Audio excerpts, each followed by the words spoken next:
First, though, Labor's looking to push through tax changes to super accounts exceeding $3 million. Prime Minister Albanese told Sky News this morning it's a fairness measure that will impact a small number of people. How will you personally be taxed under your proposed changes, PM, when you retire? I would have to, out of the contribution, that is the payments that I receive, there would be greater taxation. You mentioned there you don't have the support. If the Senate blocks the plan to tax unrealised gains this afternoon, will this remain Labor policy heading into the election? Look, this is our position. Labor will always stand up for fairness and equity, but we'll announce our policies when we go through the election campaign. But at the moment, we have this plan before the Senate. It's been there for some time.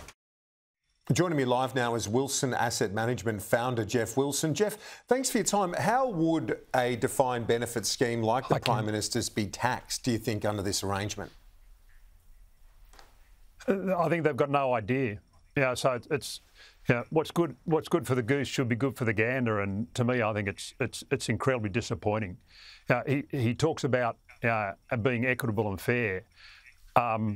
Not indexing. So there's an article today in the paper talking about the greatest wealth transfer from the youth to the older people by not indexing this $3 million amount, and taxing unrealised gains is, it'll destroy some people's lives, and it is, taxing a profit that you might never get is just illogical.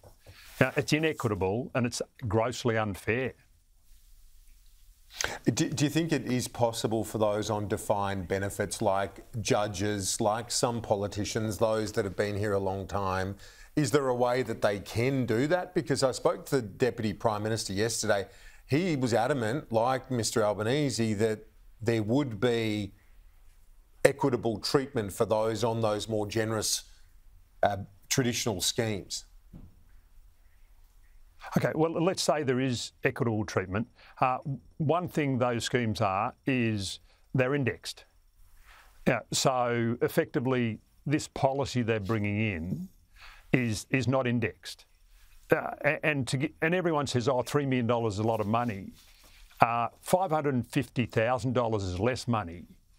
If you're 18, when Anthony Albanese was 18, effectively, with inflation, the $3 million cap was effectively the same as $550,000 back in those days. So not having indexation means every young Australian, and in those days you didn't have to put 12% of your salary going into super. Broadly, without this indexation, every young Australian that works is going to get caught by this tax. And really the unfairness is the taxing of the unrealised gains. I was talking to an electrician just a couple of days ago. I think the wider community doesn't realise how bad it is. He had his self-managed super fund. He wasn't doing very well in the stock market, so he bought a property, and I said, oh, look, you're going to have to pay tax on the value of that property. And he said, well, but I haven't sold it. And I said, no, you're going to be paying tax on the value each year. And he said to me, that's criminal.